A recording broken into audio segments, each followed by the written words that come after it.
Okay, good evening, good morning, good afternoon, wherever you are.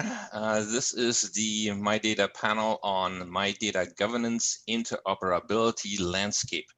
That's quite a handful, and it is late in the conference, and it is late at least on Friday where I am in California. And let's hope we can get this whole thing relatively energetic, mobilize on our last energies here. We have an amazing panel, each of whom have multiple affiliations, and I'm not going to try to introduce everybody with all their affiliations because it would take forever. Just very, very quickly, we have Matthias de Bievre from France, who is an entrepreneur and runs a new governance. We have Sakimura from Japan, who is the chairman of the Open Mic Foundation and involved with ISO. We have Joni Brennon, hopefully joining us real soon, as soon as she connects from the Digital ID and Authentication Council of Canada. And the Pan-Canadian Trust Framework. We have Paul Knowles from the Human Colossus Foundation and the Trust of BioP Foundation. We have Jogi from MyData in Finland, and of course, MyData Operators. And finally, we have Mark Lizar from Smart Species from Advanced Notice and Consent Receipts in ISOs and Kantara. And I think he should get our first hand because I think he did a lot of work putting this panel together. I'm just a guy who was put in front to moderate it. And I am Johannes Ernst of Indie Computing. So thank you, Mark and everybody else for joining. So we have a bunch of stuff to do and it's all very complicated. And we are sort of out of energy. And so I'm going to spring something on you panelists, and I apologize already, but it will only take 3 minutes. And I hope you can indulge me, which is this. We are going to do in 3 minutes, explain in 10 words or less what this panel is all about so that your grandmother can understand it. If you win, if you can make the explanation better and shorter. And if you win, you get a prize in 3 minutes or less. Here's the prize. I will send you this hat. It's the Governance Governor hat. Because if you can explain governance and governance interoperability in 10 words or less, so your grandmother can understand it, you have earned yourself the #1 governance governor hat. So we have 3 minutes. Go.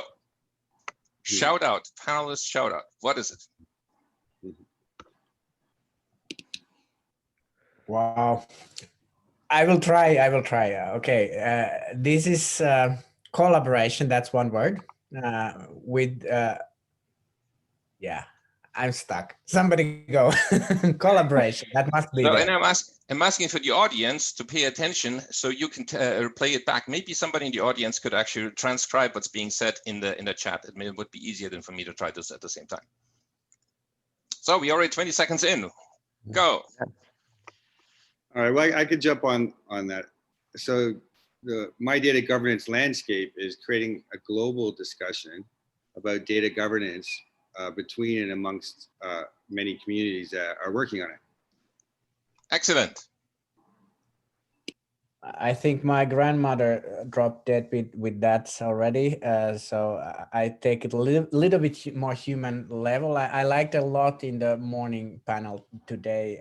Sari was referencing these complex and complicated things to water coming out of tap. So my grandmother and myself and others don't really need to know what's all the behind water, why water comes out of the tap, and it's clear and crystal clear and tastes good and purified, etc. But everybody knows what it means to have good clear water coming out of the tap. So that's what we need for the data. We need to have the data economy working like water from the tap. 90 seconds left. Speak up. So these were a lot more than 10 words, you know?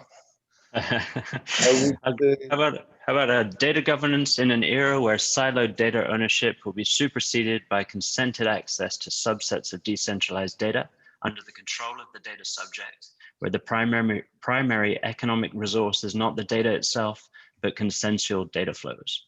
Your grandmother is more sophisticated than mine. Yeah, and I clearly didn't read that. I would say making sure we achieve our goal even though we do things differently. That's a little abstract and it could apply to all sorts of things, right? Yes.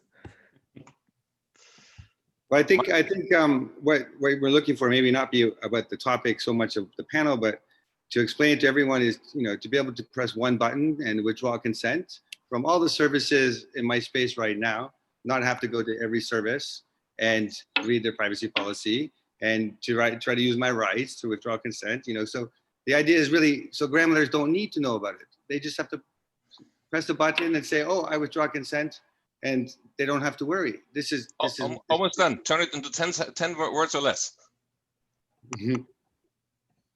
There's someone in the chat's done a nice one. Data governance ensures I can live freely in a digitized world. There you go. Is that it? Acclamation? Yeah, freedom in a Okay. digital world. And adding there that we are collaborating here for that to happen. Okay. People I think do we need have a winner. as well. Data governance requires education. It requires education of the public as well. So your grandmother should get to have some education as well, so she can navigate too. Okay, I don't want to spend more time on this game, but I think we have a panel nominated winner in the audience. Everybody agree? Okay. Mindert, I don't know how to pronounce your name. Could you contact me later so I can get you a hat? I need your contact info. Let's move on. Now that we figured this out, okay, let's get into the meat of it. So what I would like to do is I would like to ask everybody from the various communities represented to tell us a little bit about what the community is up to and why it matters and how it relates to the rest of what everybody is talking about. And given there's so much work going on, we have to keep this relatively short. So everybody gets 5 minutes, but no more. And I'm going to be ruthless about it because hopefully we will take the time later in discussion rather than in broadcast mode. And so I would like to maybe start with Nat and ask, so you've been working in ISO and other places. What consents do we need? What do we tell about, how do we tell people what they are? What is the work that you're doing? Okay, so usually you don't need to give consent because your data should be treated fairly and based on contracts or other lawful basis. When you ask for consent is actually something that is extraordinary. So you should be really concerned of and careful. And my work is about notice and consent. Even if it is not consent and the data is going to be processed based on other lawful basis, you always need notice. And now the standard actually tells what needs to get into the notice, how it should be delivered, how it should be maintained, and how it should be presented. So, reasonable short summary? Absolutely. I think you, I gave you 5 minutes. You used 1 minute. I love that. So maybe you can add 1 minute of how this relates to the standardizations you do in places like ISO. So the notice and consent work, which is labeled as ISO IC 29184, which is the joint standard between ISO and IEC. And it's been created by the industrial representatives, civil society, the regulators coming together in the room, been working like 5 years out, and we actually were able to publish it this June. And there are follow-on works like consent receipt that actually Mark is working on. Excellent, which leads me right to Mark. So, Mark, how do we capture these consents? What are you working on? Hi, Johan. Hi, everyone. Let me just make sure my video is actually on. Sorry about that. So that's such a great question. I think it's something we started working on in 2012 with the W3C when we wanted to address these terms and conditions online and the consent online. So there was a call for standards and to stop the tracking and the do not track. And there's a lot of initiatives around do not track a long time ago. And well, it seems a long time ago now, but and what ended up happening was there was a need for standards and notice, because what was being called consent online was really a contracted adhesion, and it was not real like human consent. And I think the most critical thing is that consent is a human thing that a human manages, and we as humans, we have multiple levels of things going on with us at any one time. So we might say no for many different reasons. It could be biological or social, legal, right? And we have to manage all of those ourselves. So online, it's just a very flat, and it's just a digital, representation or a fragment of the physical space. So without the notice standards for humans, we're not able to see what's happening online, and you can really put anything in there. So we learned a lot about this, trying to address, the I agree contract of adhesion, and it turned out the way to address this is to standardize at an international level what a notice really is, and then consent isn't possible without notice for humans. So if we don't know who the person is we're consenting to online, and who the legal entity is, then consent's not actually legal. And again, also with identity technologies, when we started this, there was no consent receipt or even consent in any of these identity technologies. So now we've come a long way.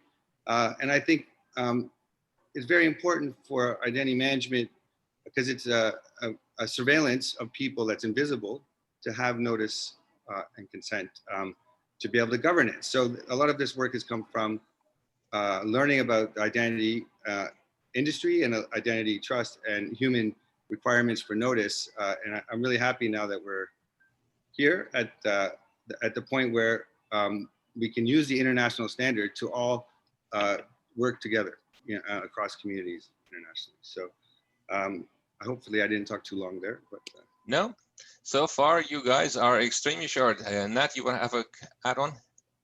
Yes. So one of the things that the notice should actually tell to the people is that what right they do have, right?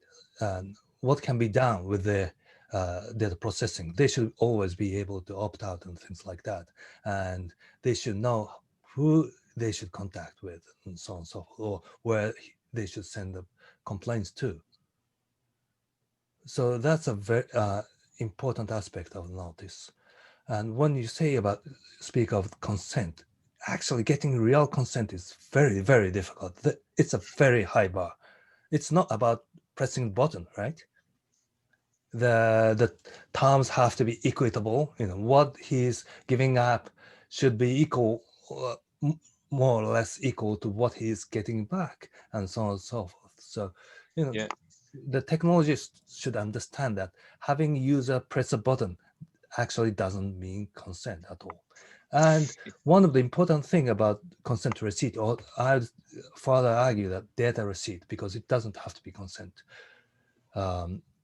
is that to exercise his right, he has to know that to whom he is having data relationship. And it's really hard. I have over 1,000 passwords. I'm pretty sure that I have more than that, like 10,000 data relationship. I can't track it without. So let's move on to Joni. I think thank you for joining us. Sorry, I didn't wait till you were joining, but here we are. We're welcome to have you. I understand that some of what we're talking about here, you are actually applying across all of Canada. Tell us all about it. Yeah, sorry about that little technical difficulty, but here we are. So the work that we're doing in Canada, we have it's called a Pan-Canadian Trust Framework. And this work is to address the challenges in the ecosystem between both the public and the private sectors. And so We think that the way forward has to include both governments and the way we transact in our private lives. And so if we have kind of a one-sided solution, we won't solve the problems in total. Part of the Pan-Canadian Trust Framework is a notice and consent, a specific functionality on notice and consent. And there we are building on top of, we have both federally regulated privacy schemes, which include notice and consent, privacy regime. We have Canada's Digital Charter Implementation Act, which is a new bill. We also have the Consumer Protection Act, which has been recently updated as well. And then we have provinces who have their own privacy regimes as well. So we have a federated approach to the way data is managed. And so we build on what exists already with the regulatory schemes across Canada and to draw that across into the whole of the ecosystem. I think that, so that's exciting, having both sides of that equation working together so that the approach is holistic in the way that we work. I think that some of the other work that we're doing is I'm also co-chairing for the Standards Council of Canada what's called a Data Governance Collaborative, which is actually surveying the entire ecosystem around all kinds of data across Canada. And so some of the things that we learn in this collaborative is that while we do have a strong privacy regime and we do have specific legislative and operational details around notice and consent, the policies are not finely tuned for data yet. And so while we have, I would say, looking at this very much through the data protection lens, part of the puzzle that needs a lot of work on it, the part that needs some work is around data empowerment and how we can actually get access to that data as citizens, as consumers, and how we can make good decisions that would be part of notice and consent flow or part of protection. So we're not quite at the point yet with having that ubiquitous access to data from authoritative sources, whether they're in government or whether in private sector. We've got a lot of the structures in place, and I would say from a data governance perspective, there's work to be done on the enabling policy to make that data available to people. There also needs to be work done about educating people. And so when people first had physical cards, there was an education that needed to be done about these cards, where they were responsible for these cards and where they weren't responsible for these cards. So, we believe the same thing needs to happen with regard to data. We need to have the right policy regime, the right frameworks, the right interoperability. That has to be coupled with good policy with education so that people are also educated and empowered to make good decisions for themselves in the direction that they would like about their data. So we've got some of the components, I would say, in place. There's more work to be done on the empowerment side with those authoritative sources, but we're on the way, and we're certainly collaborating, and these international standards are important. Industry standards are important, as well as different national standards around the world. There is a question in the chat. How does the governance in Canada relate to governance in the EU? And I think this is the kind of questions that everybody immediately asks, but I think we can delay that until later to the discussion. I want to now move over to Paul. So Paul, if I understand this right, not only do you want to build trust across Canada, but across the world, and all across some kind of IP packet. Is that true? We can't actually hear you. I think you are on mute. My apologies. Yes, so trust over IP basically defines a complete architecture for internet scale digital trust. So it kind of combines cryptographic assurance at the machine layer and human accountability at the business, legal, and social layers.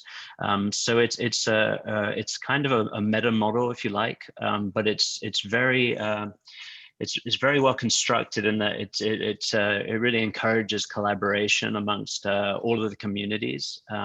So, for instance, I convene an inputs and semantics working group at Trust Over IP, which is turning out to be kind of the innovation hub of Trust Over IP, if you like, where we kind of look on the input side. We're looking at making sure that inputted data has come from an authenticable source. And then on the semantics side, making sure that the immutable data capture structures are totally interoperable, so that multiple parties can kind of use the same schema stack for similar use cases. So it kind of starts to drive a unified data language, which is really important, I think, when it comes to sort of criteria search data for better AI and machine learning and all that sort of stuff. But kind of sticking to your question with the governance and more onto the notice and consent. So within our group, we have a notice and consent task force, which Mark, who's also on the call, is he runs that. And so that kind of gives you an idea of like the kind of collaboration that we want to do. So, whether it's risk and privacy, or it's notice and consent, or it's portability, storage and portability, there are spaces in there where people can really innovate, try and knit some of the technologies together. If they don't work, it doesn't matter. Take it back to the drawing board. We develop everything as a community at Trust Over IP. So it's a really nice collaborative hub. I mean, I think that it's now getting to a stage where it's becoming obvious that communities like MyData and Trust Over IP Foundation will naturally converge, because I think the big picture meta model, if you like, from like the European Data Governance Act, when you read through that proposal, and then you kind of go back to the ground level dynamic data economy that we want to work in, I think a lot of them are really starting to align now.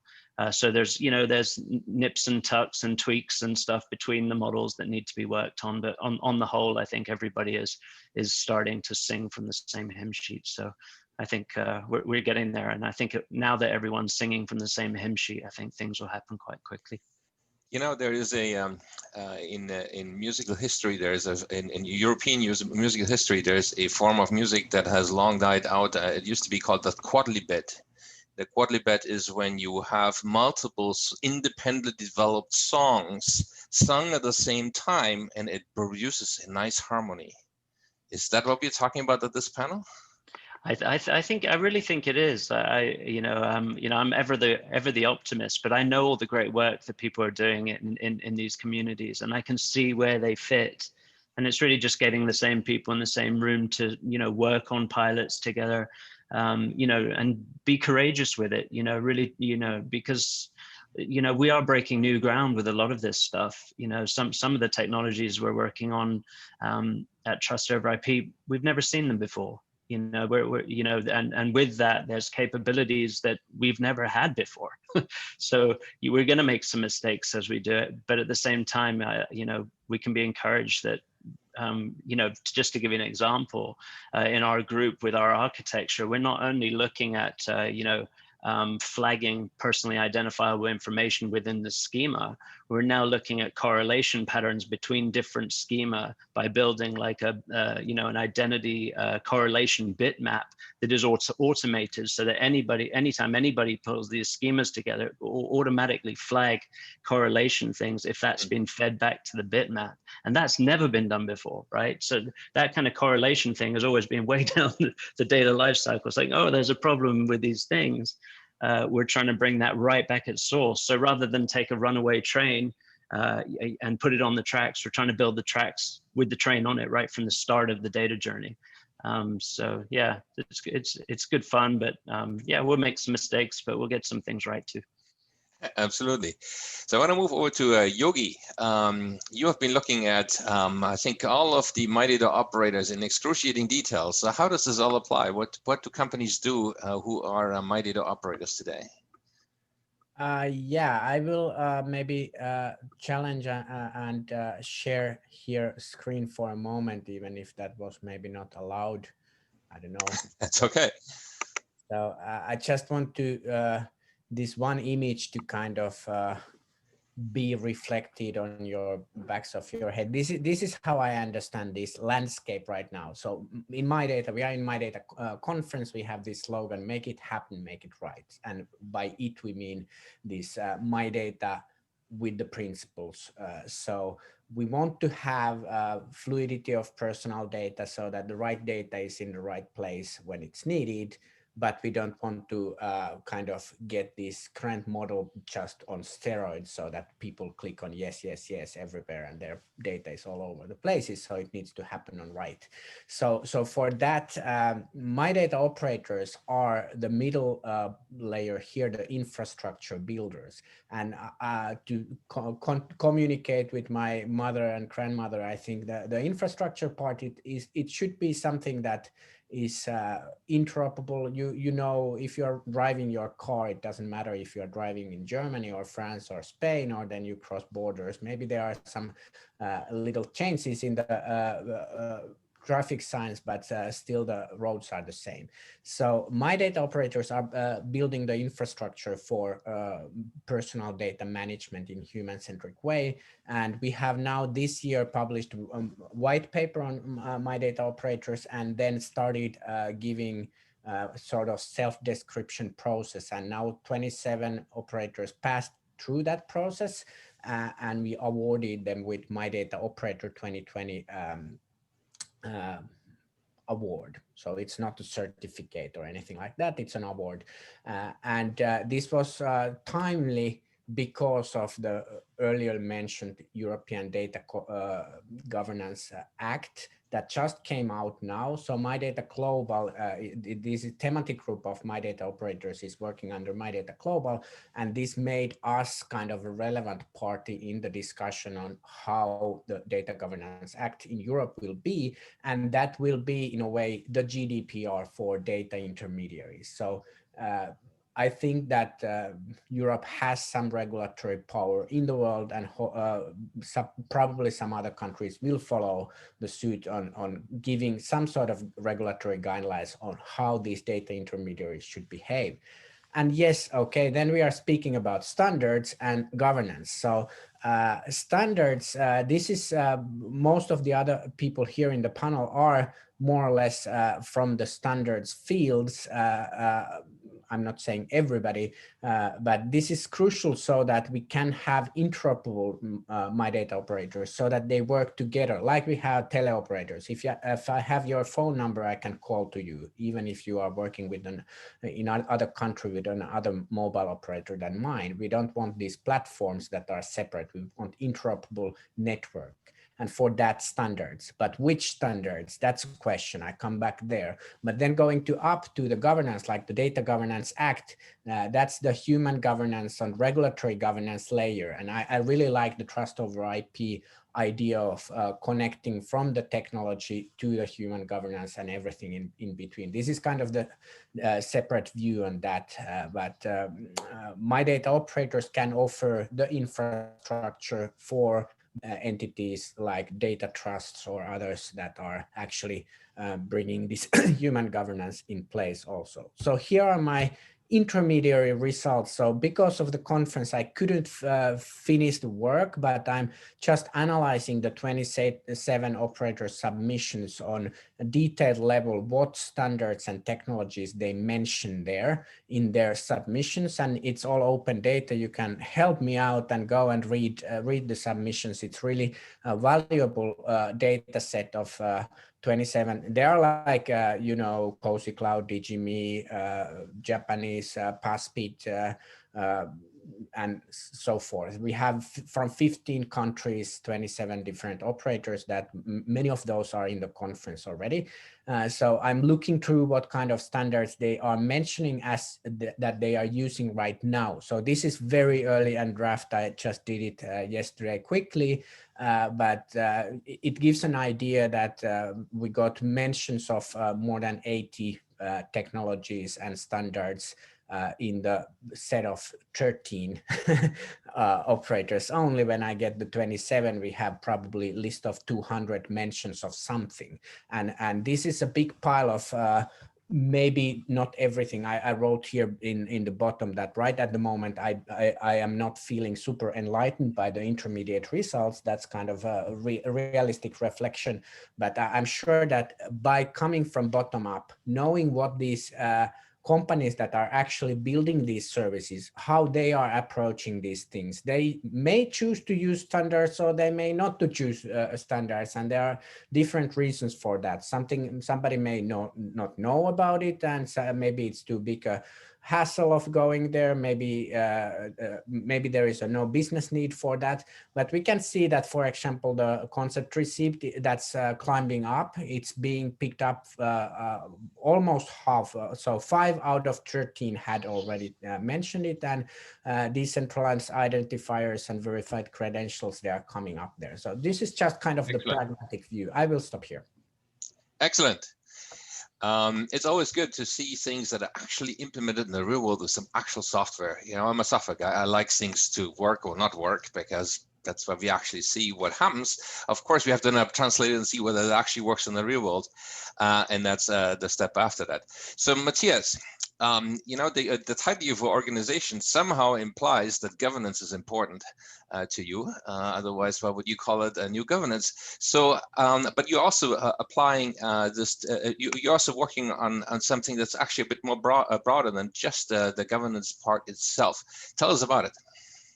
Yes, thank you. So I am the CEO also of Visions, which is one of the MyData Operators Jogi just mentioned. And we created with a bunch of other people, and it's getting wider, a new governance. And a new governance is about how do we make sure that these standards, this infrastructure, these intermediaries are actually applied.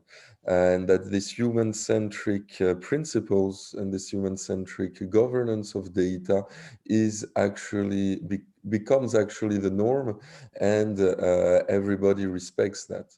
And the answer we provide on that is, of course, to say we need concrete value that is brought to people by this new way of managing data with concrete use cases. And we are working on 2 main verticals right now, which are skills data, working on connecting through this infrastructure, through these standards, allowing people to connect different data sources as for skills like universities, training organizations, employers to get a better job recommendations or training recommendations, and also in the mobility sector, connecting mobility providers and public transportation and private transportation to get better mobility recommendations. And once we've said that, is that we actually unite organizations that are data sources, data using services to implement those standards, those intermediaries, in order to create that value. And through that value, we create an adoption of these standards, but also we create a governance in a sense that more and more organizations are coming to work on the same infrastructure and providing inputs on how it should be run, how it works, and also how it should evolve, and also guarantees that it is respected. And we are working a lot in Europe for now regarding also the Data Governance Act that was mentioned a few times now, because this Data Governance Act actually states, amongst other things, that there will be a lot of data spaces in Europe with those intermediaries. And so we are working to unite organizations, public, private organizations, to work together to make that happen, and that these technologies, these standards, are actually respected in the real world through the value they create, and to make sure also that these principles, the standards, are kind of the barrier to entry to enter those data spaces. The principles, the barrier to entry to those data spaces. So in other words, if I was some kind of guy who really thought that these principles are something I don't want to sign up for whatever reasons, then I don't get in. Exactly. It is to condition in the end all data access to these standards and to this human-centric and as was stated, notice and consent or MyData principles. And the way to do that, in our opinion, is not through compliance or only through law, but through the business value that is actually generated through data. If you can only access personal data by those standards, then everybody will conform to them. But this is why the bottom-up approach is important, in a sense that you need to see basically sector by sector what are the new business models and the new value that can be generated through this new kind of data access, and make it happen. And then anybody who wants to be part of that value or benefit from it will need to respect these standards. You know, what's interesting to me as I hear you talk is that wasn't quite clear to me before this session, is there seem to be at least two strands of thoughts. One of them is there's a bunch of new stuff we're doing in order to streamline stuff that's broken. We have some stuff and it's broken and we need to basically streamline this. And that is all very valuable, but there's another faction that says, we don't actually want to streamline what's there. We want to do something better. And that is the revolutionary part, right? And I think now we're getting into the discussion, and I don't know exactly how to do that. So maybe the way to structure this, I was thinking we could maybe look at, let's say everything happens the way you think it would happen in the next 5 to 10 years. I don't know what the right timeframes are, but somewhere around this one. What you've outlined, it continues to develop. There is uptake in all the places that need to have uptake, and the world is different in 5 to 10 years. Hopefully it is better. How does this better world look like? How does it look like, particularly from the perspective of the beneficiary, the user, the citizen, the normal person who doesn't care about all these complicated words and all about these complicated technologies? How has their lives changed? And maybe I kind of first throw the ball over to Joni, because that's the kind of thing you want to do for Canada. Yeah, thanks. And I think it's kind of, maybe I want to challenge the dichotomy that there either has to be streamlining of what we have or creating something totally new.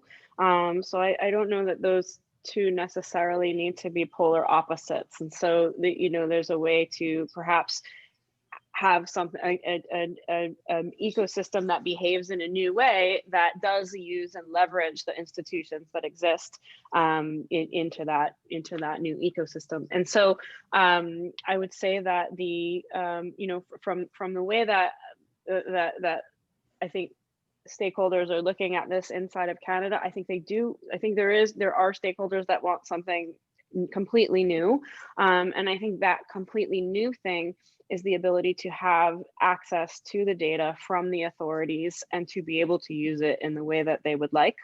I think that so that assumes that we have to use some of those authorities, some of those institutions that exist from sides of governments, for example, from financial institutions, for example. Let's take a practical example. So what kind of data would a normal person deal with here?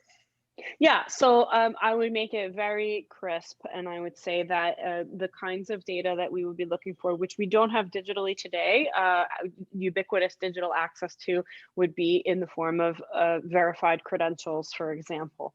And so we should have credentials that are digital, that are verifiable, that can be used in different ecosystems, for birth certificates, for permanent resident cards, for driver's license, for passport. All of these credentials that we have today in the physical world, we want to see them transformed into the digital ecosystem.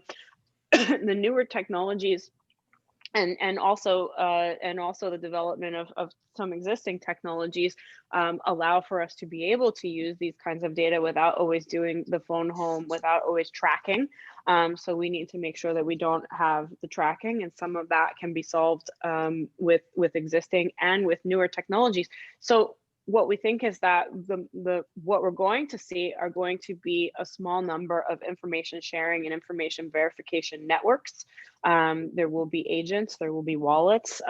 Those networks will have different governance applied to them. In some cases, we're going to have to carry with the regulatory schemes that exist. And so that's going to require that that governance continues to be met.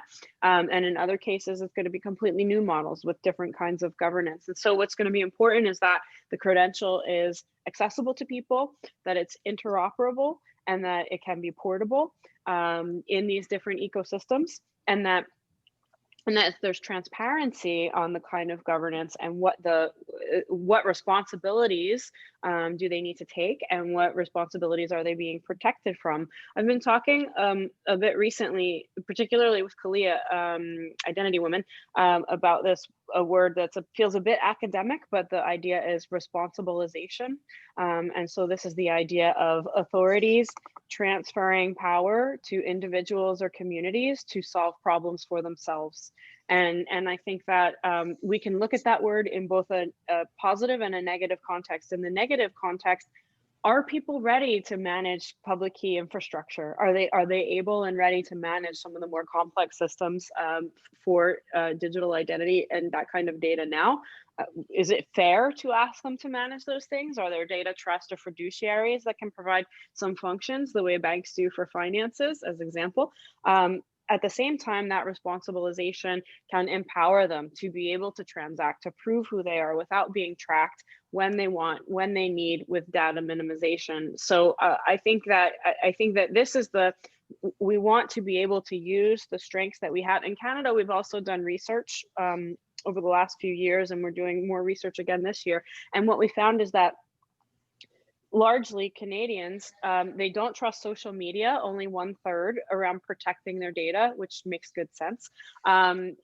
83% of those who responded in our research said they did trust governments to protect their data, and so they did trust financial institutions to protect their data. So there are some building blocks of institutions that Canadians do trust today. They certainly shouldn't be the only building blocks. And so we want to be able to take what's useful and where we have trust today around data protection. We want to extend that to data empowerment, and then enable these new ecosystems and this new vision that we're talking about around access to data and the ability to use it and be empowered with it to coexist along with the structures that we have today. So I think we're talking about, and maybe it's very Canadian of us, but we're talking about something that looks like the middle of the two ends that you've proposed, from the radically new to the to current infrastructure. So if we have what you outlined here, so if I were, for example, in France, and I was going to get certified that I have a certain skill, maybe not panel moderation, but a skill that I might actually have, and Matthias' organization gives me a certificate that I have a certain skill, then you would be accepting that in Canada without phoning home? Yes, so you would be able to accept that in Canada without phoning home. That is the vision. And so when we talk about these credentials, we think about them not only from regulated entities and institutions like governments and banks, but we think about them from all different societies, different skilled workers. We think about them about students. Are you a student? What are your transcripts as a student? And so the technology here is very important. What is not solved and will not be solved on the technology, at least to my knowledge to date, is the assurance, the verification. And so while I can trust that I've gotten a credential that you are an elevator repair person, I would need to go back and compare the elevator repair person school that you've gone to and the elevator repair person curriculum in my jurisdiction, make sure that those line up, and then I know, okay, I can trust that credential. So some of this, yes, will be solved by technology around the privacy part, around the verification that it is the entity who they claim to be, that it is the person who they claim to be. Other pieces will not be solved by technology, and that is actually verifying the practices that are taking place on either side of that equation. So some of that is policy and assurance verification as well. So I invite everybody to jump in comments. I have lots of questions, but this is not about my questions, this is about you. Matthias. So just to complement on that, what was just described is exactly shows exactly why we need governance and some kind of global governance about this. Because on the skills part, of course, you can go compare the two schools, and we see that through concrete use cases, through the value that is created from me being able to share my elevator repair certificate from one country to the other and move around and get jobs, through the value that creates for the person, but also for every building in the world that has an elevator and everybody that lives in them. Through that, we see that our people and organizations will come together to say, okay, yes, that is great, but we do need to trust, to be able to trust the skill that comes cross-border. And how do we trust that skill? And as Joni said, it can not only be technology. Of course, you can store it on a blockchain and it can be traced that indeed this is truly an elevator repair school, but you won't get to the bottom of it. The bottom of it, of this precise use case, is how do you describe a skill and how do you harmonize how skills are validated across the world? And that can only be done through governance, through a human governance with certificators, universities, employers, etc., that come together upon some kind of agreement. And then technology can apply those rules and make sure they are applied. But this is also what I was trying to say in my opening statement, is that it's only through the concrete value that this kind of data exchanges will create that people will come together to solve the problems. Because it's huge problems and it's very complicated, even in the European Union, with two countries like Estonia and Finland that are quite close together, France and Belgium, it's not the case. You don't have the same kind of skill certification harmonization. So across the world, it's even bigger, and you need a huge incentive for people to put that effort in. You know, as somebody who came from Germany to California, I cannot tell you how big my surprise was when the first time I went to the hardware store and I bought this thing they call a 2x4 here. You know, it is of course inches. Okay, I can figure that out, but you take it home and it is everything but 2 inches by 4 inches. That's the kind of harmonization that's really difficult. Can you read the measurements? Sure, did it transmit? Yeah, I can understand inches, but the fact that everything is different does not really easily translate. Jogi, you're next. You had your hand up and you're still on mute. Yeah, just an anecdote from me traveling to US. I was so surprised that when you go there and you see the like huge line of bank automats, so that you have for each banking chain, you have their own system of taking money. You take it either here, here, here, then you line up those like 10. In Finland, we have one system of banking automats, and we have, of course, many banks, but you go there and you get money no matter which bank you rely to. So they have had some sort of governance between the banks in Finland. They have been able to shake hands and decide that let's just put one types of bank automats and then figure it out on other levels, that how we deal with the money flows between the banks. Anyways, that was not my comment here. I just actually in a way, I like you challenging us to speak of the value for people and how does the world look like. But on the other hand, I think that we are here very, I think this group is like deep, maybe not technologist all, but kind of deep in the this mess. And I think something, it's when we simplify and visualize it for the future and value, then we also might lose something what we currently really need here, which is the discussion among us, which might not be translatable easily to our grandmothers, but that's a different level. And this brought to my mind something that is super useful lately in MyData is the design thematic group and the community, people who have been like pushing. If you have been in MyData conferences before, they started for somewhere 2016 for lobbying of bringing design. They said, why don't you, if you speak about human-centric personal data, why don't you speak about human-centric design? And they were like 1 people or 2 people, then they were 3 people. And suddenly after some 4 years, they now have solid work that starts reflecting to other parts, including the skills work, what I participate also with Matthias, and they have very good kind of metaphor is that we have front stage, which is exactly what you are asking. How does this influence in people's life? But then we have also the backstage, which is all the messy details of the standards and technologies and whatnot, regulations that nobody really cares if you are living on the front stage world.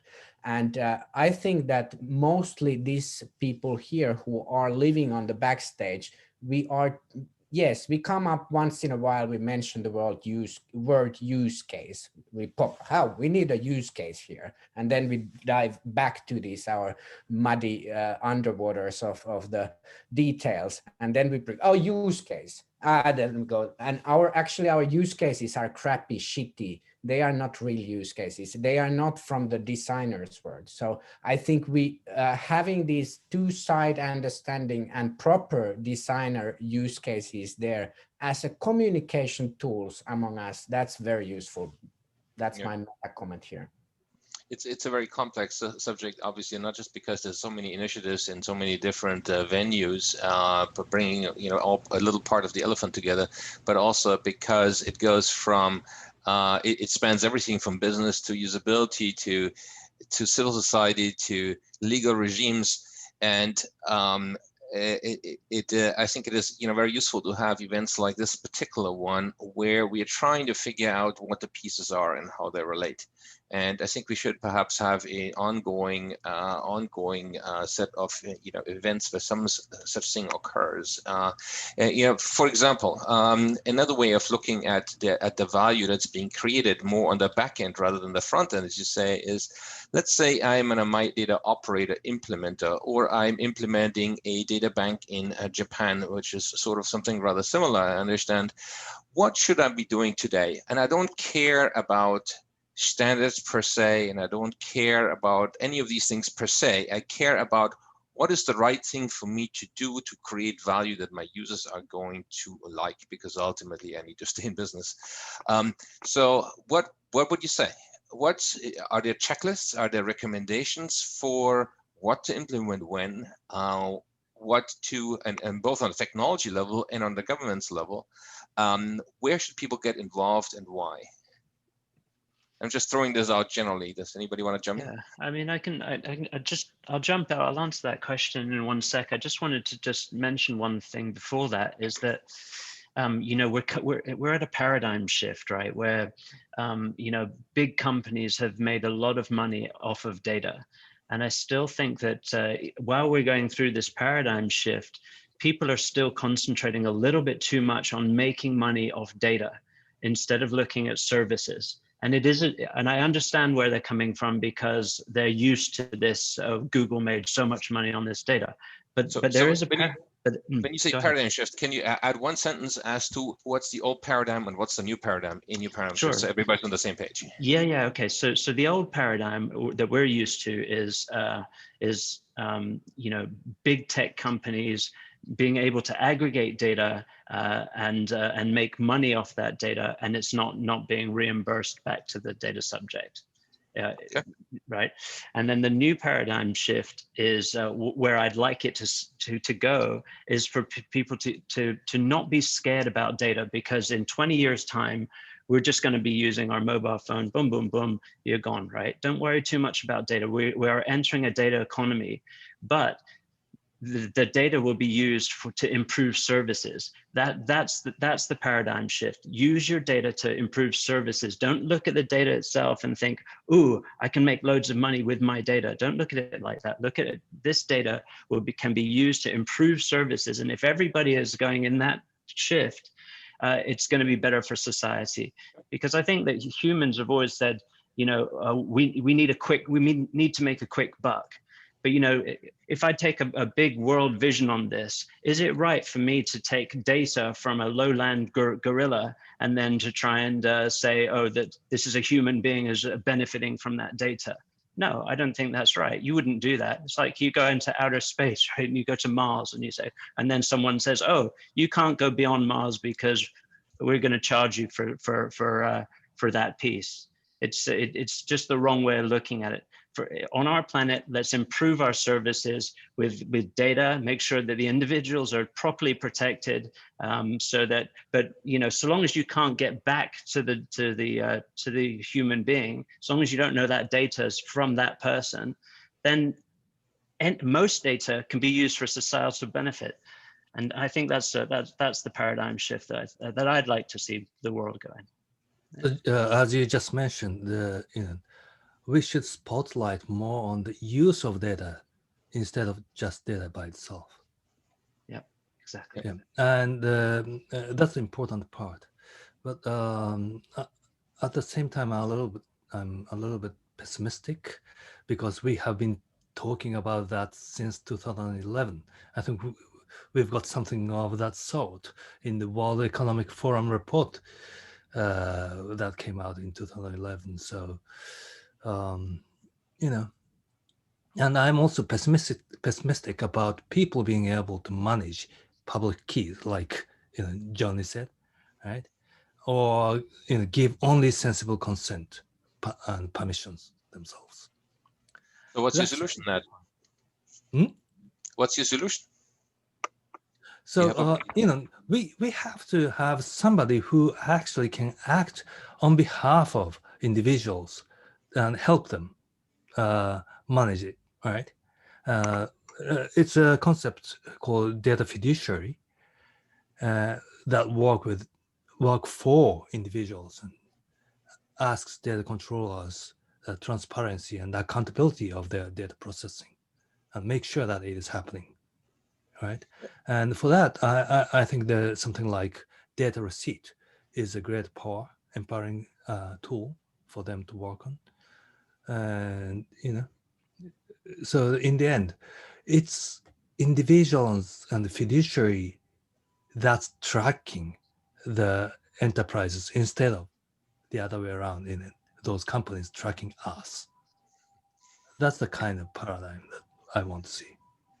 I'm always thinking that, you know, there is an analogy here with the way we live and between homeowners on the do-it-yourself end, the homeowners that hire somebody for everything, and then the rental apartments. In a rental apartment, I get maximum service. There's many things I don't have to do. However, it comes with all sorts of restrictions. I cannot do certain things. I just break down a wall. There's many people who like to do everything themselves. They will never hire a contractor because they like to do it themselves, and that is fine, but it is a small percentage of the overall population that goes out when there is a plumbing leak and hires a plumber. And, you know, I think what you're saying, Nat, in so many words, is that we need an expert not just at plumbing and at HVAC and what have you, but also at managing our data for us. That's right. Yeah. Mark, you had your hand up. Yes. So a lot of this stuff we've been really working on for a long time, and a lot of it, the work we've been doing, is actually at these hackathons and at MyData, and you know, at IAW. But really, a lot of work from Cantera now with these standards means we have like the next set of work, because that's been working for a long time. And one of them is with receipts, you're able to automatically compare the state of the invisible service and monitor it independently of the service provider using the law and standards, because standards enable people to be free from the services, right? And these standards also reduce the privacy policy so people don't need to read it. And with active state privacy now, where it's the same infrastructures on the person's side, where you can watch and we can independently monitor and surveil services and what they're doing with our data. With these, this technology has been here for a long time, but it's been suppressed by the market. And that's why I think, Google is the first organization fined 50 million for notice and consent, was because it wasn't notice and consent and it suppressed these technologies. So rather than us hunting for something that's new, we actually, we have these solutions for a long time. And the universal UI for privacy as expected is just people need to know if it's not what they expect. So that's what they need to know. We don't need to be bothered. So the government, especially in Canada, which is a great example because it's based on a Charter of Rights and Freedoms and it's entrenched, it's the government, and our culture says, well, it's consent by design. So we only need a notice. So all of these services online, they're not compliant with Canadian law, and they don't provide meaningful consent, and they haven't for 20 years. So the condition has been, well, now finally what's happened in this last year, the GDPR consent requirements have come into force finally. The ISO 29184 is being published with the notice receipt in the end of it, and the Data Governance Act has come out, as well as the new Consumer Privacy Act in Canada. So now it's very clear, and in the Privacy Act in Canada, it says all of those things online are not consent, and you don't have to obey them, and they're not legal. And then, so the terms and conditions that all of these things are based on are not compliant with the law. And now we get to say, well, we can see that, we can see surveillance capitalism, and we can find them, and we cannot use them as a service because the surveillance and the transparency is standardized and we don't have to listen to the company's privacy policy anymore. And this is basically, we realized this was the solution a long time ago, but you couldn't do it without the international standards, which were interoperable between us. So now the Consent Gateway is a NGI funded EU project, which is for privacy as expected, which will provide meaningful consent to the level of the Canadian standard law, which is higher than anywhere else right now, because you need to have notice of risks before consent is even proof of that notice from an identity management system before you can actually have compliant explicit consent to the level that Canadian law is at. And with the Privacy Act, that's going to finally, they're going to use enforcement. So once we start seeing enforcement mechanisms, then the balance is there. So for the first time ever, we're now allowed to implement because we can implement them legally. I can use these standards, go to a company, and I can say, hey, what privacy information do you have on me? And they can go, oh, give me your identity. And we go, no, you're not allowed to ask for my identity. And if you don't give that to me, you're going to, the regulator, and everyone's going to see your performance for privacy because it's standard, right? So this is no longer, this is solved now. So next year, excuse me, is about implementing this, right? So I think what we're coming together now is we all agree on the human-centric and the person being their own intermediary, remaining their own intermediary. So I know, Paul, you said this is the old world and the new world, but the old world really is privacy as we expect. There's not all these invisible services and surveillance and tracking. The new world was really Google pretending, doing this for us. And I think now we're returning to the next world, the next generation, which is where we benefit from this. And this is what we wanted to do a long time ago. This is what we're trying to do, but the market, monopolies of these companies prevented this technology from coming out. So now the only way to do that is as a collaborative of communities, because this is in between our domains. This is overall. So I think it's really important that we start the global conversation more than search for it. What's totally fascinating to me as a technologist is that all of a sudden we've been getting help from the lawyers and the policy side. It has been late in coming, but all of a sudden there is a space being created that didn't exist before. And just to follow up on your point, Mark, so this is a specific Canadian trend. Would you guys agree, though, that there are similar trends in all sorts of places around the world? What the exact avenue is, what is being moves a little faster than something else is a little different in each place. And I'm speaking from California, where we just had a revision of the CCPA, which further tightens the regime, which is another one of these things. But would it be a safe assumption now to assume that this is a process internationally that is sort of irreversible and keeps going in the direction that we wanted to see for a long time?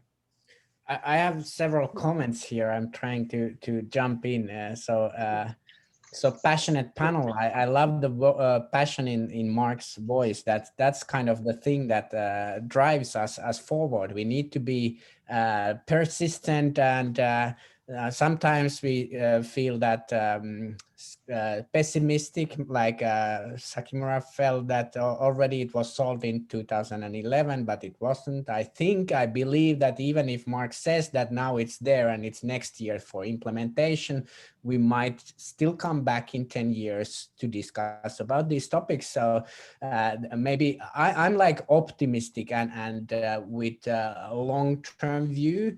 I just share one image that I showed in one MyData conference earlier. So I think this is wonderful, wonderful theory from Stuart Brandt. So if you Google for pace layering, you start kind of understanding many things. So we have this fashion here and commerce. Somebody mentioned in the chat also about the culture. So this is the question that some things move faster in the world than the others. So there are fashions that come and go every year. There are new fashions, and commerce is pretty quick. So companies in MyData field have been set up and they have died out, gone bankrupt, and in couple of years, startups. Not everybody survive. Commercial things come up and they are very hectic. Next quarter, this and that. If it's not happening in 6 months, it's like too long way.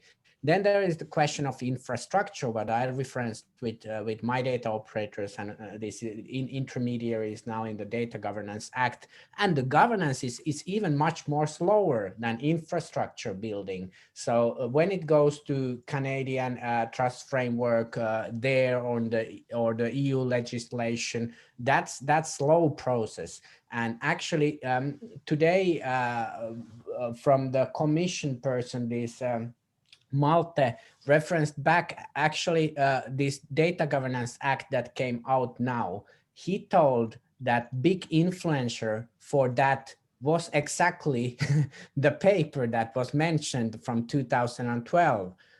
So that was the starting point when he and his colleagues in the European Commission started to think about these things. And it was in the midst of preparation for the GDPR. And then there were some lobbyists from MyData community going and saying about this new paradigm. And 5 years later, in 2020, it's in the EU data strategy as an law proposal. And it takes next 5 years to really have a teeth. So that's a slow process. But then we have the culture. People are not changing so easily, or the culture is not changing so easily. And finally, we have the planet and the natures. And it's good that things are moving in different pace. If it would be horrible if our governance moves on the speed of fashion, then it would not be governance. Sometimes we think it does, but yeah, I take your point. I would like to invite anybody who is not on the panel to perhaps ask questions or comments that they'd like to make in and put them into the chat. In the meantime, I would like to ask, so everything we talk about, is this a Western democracy kind of thing?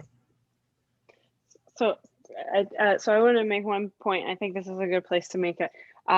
When we talk about so another thought here is I think some of what we're talking about is the idea of people making decisions about data, and when I think back to my education, not until I was in university studying on information technology did any teacher or professor introduce 3 words: information, misinformation, disinformation.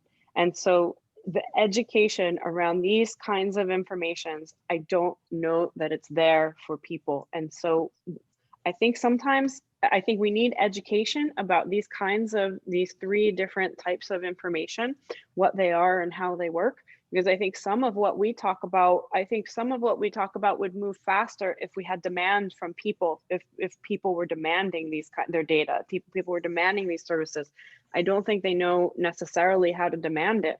So when we think about the effect of misinformation and disinformation on the whole concept of democracy, this is quite dangerous. And when we talk about notice and consent, we talk about people making choices, people having the opportunity to be notified and to make a choice. And if they don't have the educational tools to identify misinformation, and disinformation, it's going to be very hard for them to make these kinds of choices that we're putting in front of them.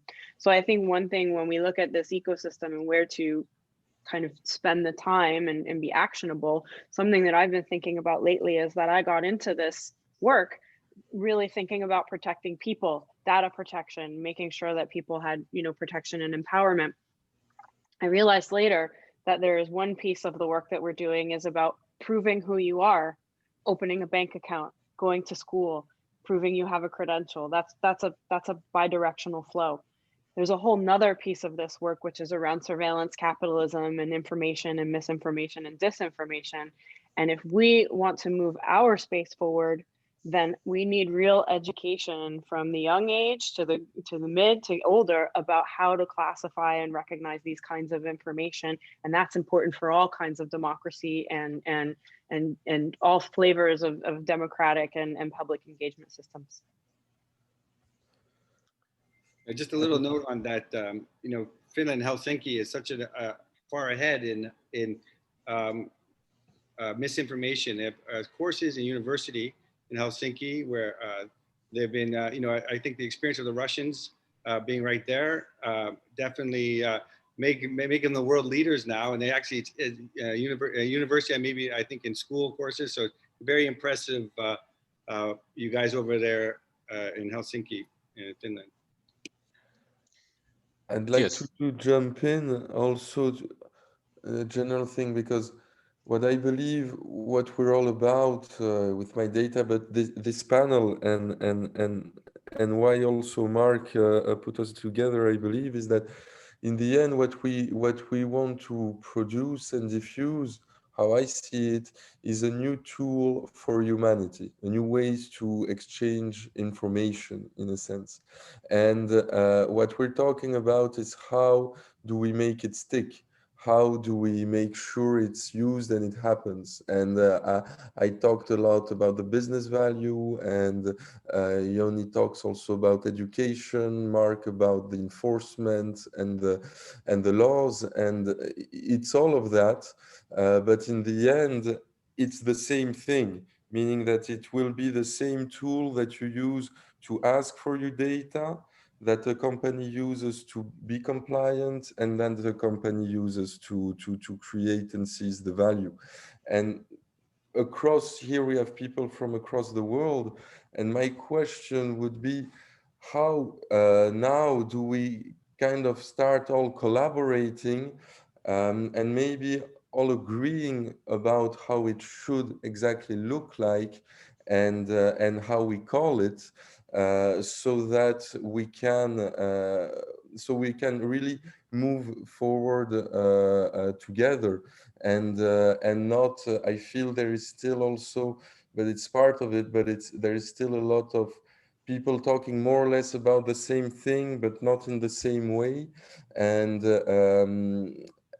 I think for this governance, this international governance we're talking about, we need at some point to agree what this new tool will look like, what are the parts of it, what is the governance. And it's very complicated because as Joni also said, it needs to be global and it needs to be internationally interoperable, but it also needs to take into account local specificities.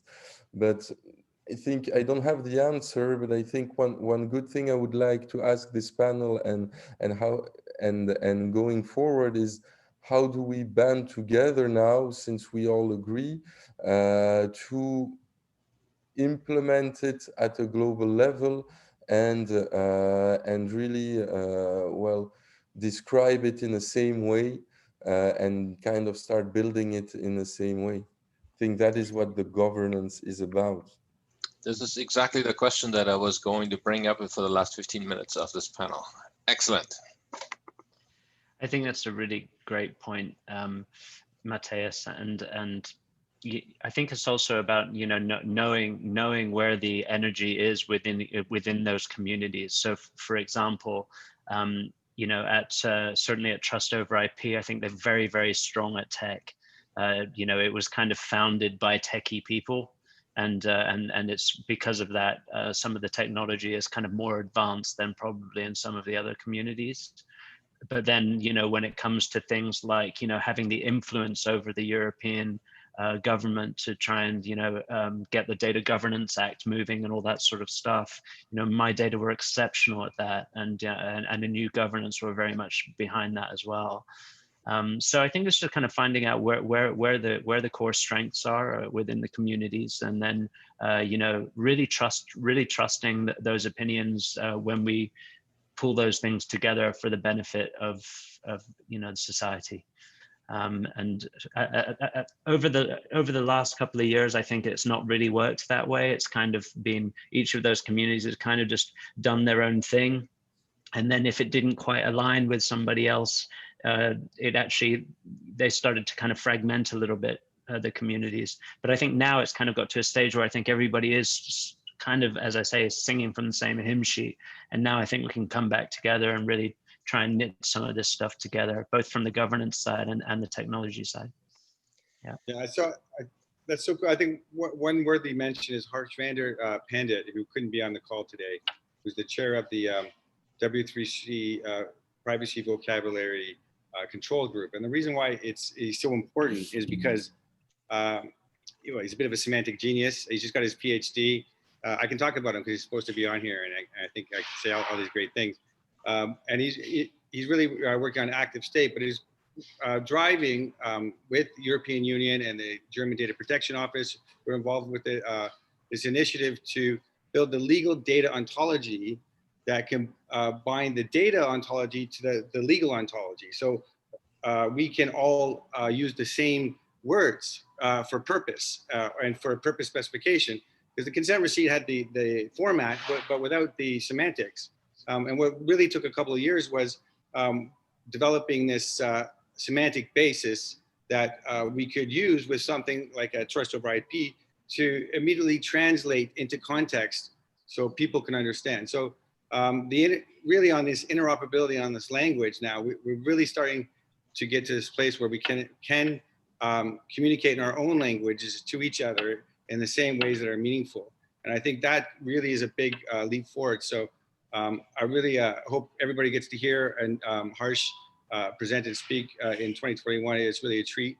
And it's incredible work. It's not the only legal ontology, and I think it needs to map to stuff like genetics for genomic health, like federated frameworks and ontologies. These things can be mapped and put together with stuff like the OCA, which is what Paul has been working on. So it's just, there are these data tools now that make this possible, this context-based, always know what your rights are. So the next piece of work in the consent receipt work is that we're launching this advanced notice of consent receipt work group to support the international development of these standards. And one of them are receipt types, which automatically tell people what rights they have depending on the legal justification. So you get a receipt for a contract, it tells you you have a right to object, I think. And if you have a receipt for COVID, then you have a right to stop the use of it and to make a complaint, I think, in pretty much every country. So we're just, you just want to be able to attach that right automatically to the notice, to the receipt. So it's built into everything. So people have that. So we have to communicate that to everyone. And I think it's up to us. And the reason why everybody's here is because this is the stack of standards and people and communities that are really pioneering this stuff. And, I think in 2021, it's an opportunity to lead in that direction. Yeah. So this is a good opportunity to mention that Mark created a new Slack channel in the MyData Slack, and I'm about to post this here into the chat.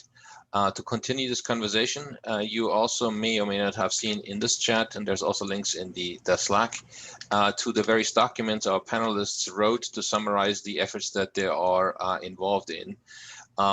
Please feel free to sign up for that Slack channel to stay in touch on this conversation.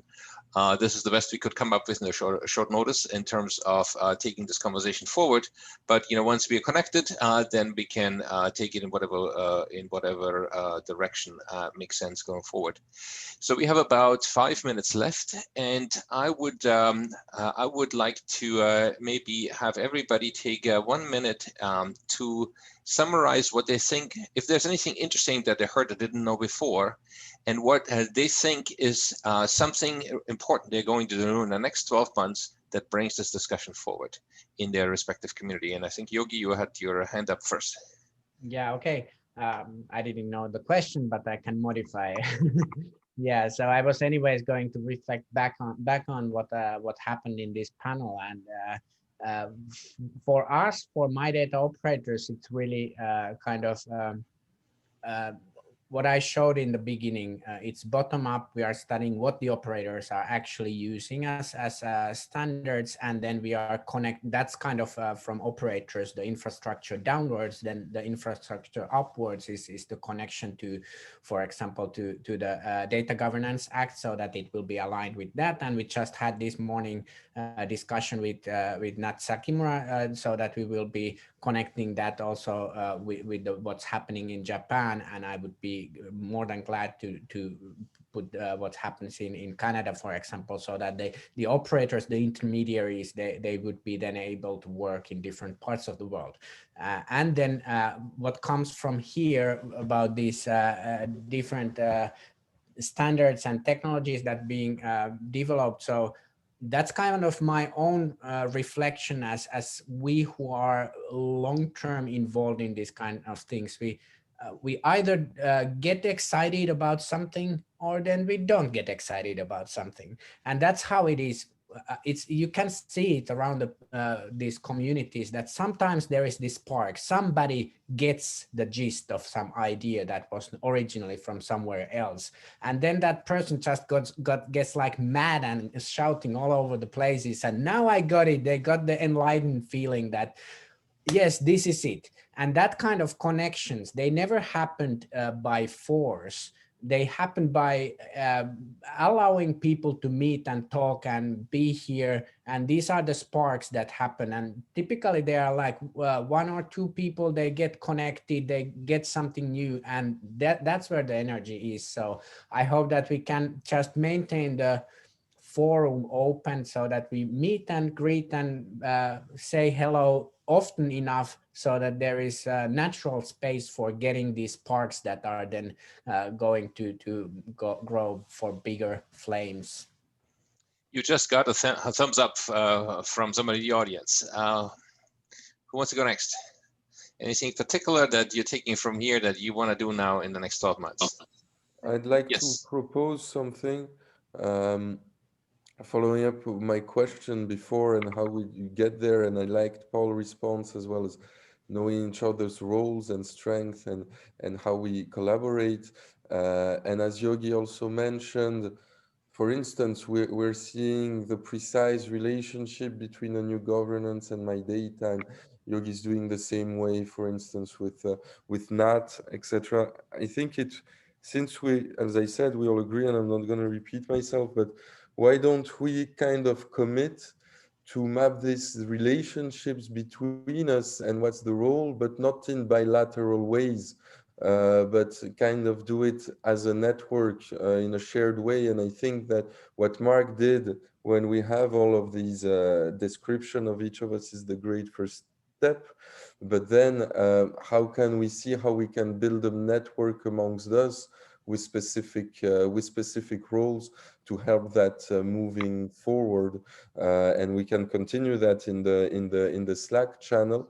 But since I believe Jogi would be up for it, and I'm after Jogi, and everybody still has to talk, I'm down for it. But if we everybody that wants to commit can commit to that. I think it would be great for us to have this kind of network and concrete approach about how we organize ourselves. Joni. Yeah, thank you. I think, great comments all around, first of all. And so in terms of kind of one of the most important things next, I think for us, we've just launched the Pan-Canadian Trust Framework version 1. We had 5 different responses from 5 different countries around the world. So as we develop this, we always put it out for public review. It's in both English and French, and so you can get access in those 2 languages. So we always would invite anybody to participate in those public reviews. But perhaps more relevant for this discussion is we've also started what we call an International Pilots Special Interest Group, which Mark is participating on as well. And the purpose of what this group is doing is identifying those cross-jurisdictional use cases that matter in people's lives when they're moving from one place to another, or bringing that that qualification of education or something like that. So we have the International Pilot Special Interest Group, which is open for anyone who would like to join and participate. And so if you'd like to talk about what those international use cases that are interesting for you, you could come and participate in that open group and help us to decide where we put our time and our resources on international use case demonstrations and pilots. So you're all invited, just let us know. So we are pretty much out of time, but very brief last words. Paul, Nat, and Mark, I think it's the last word. Yeah, it was just great panel. Yeah, well, I mean, what I'd really like to see is also, sorry, to keep the communication up, right? So, if any of the communities have something that they think is an important piece for the other communities to see, that we have the open dialogue, so that we can hop on a demo or hop on a chat, and so we can discuss it and noodle it a bit further. Just to keep that communication going is really important. Yeah. Excellent. Nat, any comment? Okay. Very briefly, 3 words: communicate, collaborate, and be persistent. Works. Mark. I think that sums it all up. I kind of see Nat as the mentor of us all, of the group here, and I would go, communicate, collaborate, and let's be persistent. I think that's great. Really, thank you, everyone. And Johan, thank you too.